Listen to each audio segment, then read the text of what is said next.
Well, Todd, a new look team for this coming tie against Chinese Taipei? Yeah, it's a team of experience and a team of youth, which is a good way to go.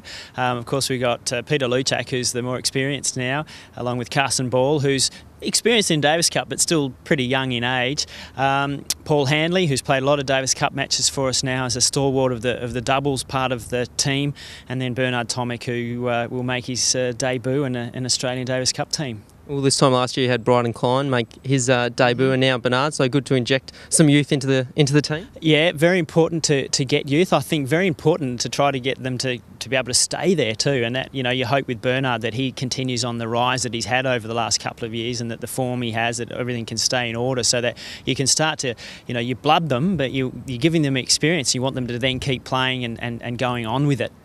And tell us about when all the players arrive and the plan for next week leading up to the tie. Yeah, well, we've got our first practice session in sort of full mode on Saturday afternoon, a week before, just trying to get used to the courts, and everybody will be coming in from all different parts of the world. And then Sunday we go into 2 sessions a day and really work hard for about 3 or 4 days, and then we taper off into the Friday. So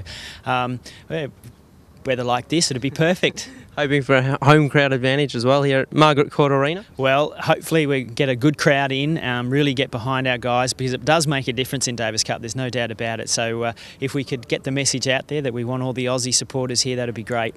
And it's an important step, obviously, getting through this tie to get towards back that top group. Yeah, look, I think what's important is getting bit by bit, and that's to beat Chinese Taipei. We would then play the winner of Japan or the Philippines in May, and then you'd get a potential qualifying spot to get back in the world group in September. But you can't look ahead in these sorts of things, because anything can happen in Davis Cup.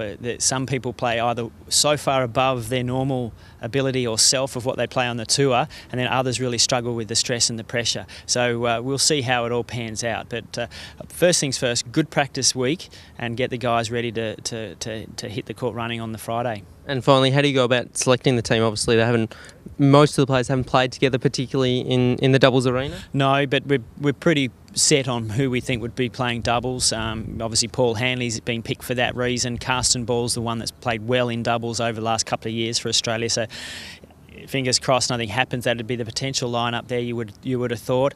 And then the other positions in singles, we'll see who's playing best, what the matchups are like between the opponents that they're going to have to play, and what tactics we might want to use over the 3 days in keeping people fresh and at their peak and best for each time they walk out on court. Cool. Well, good luck next week. Thank you.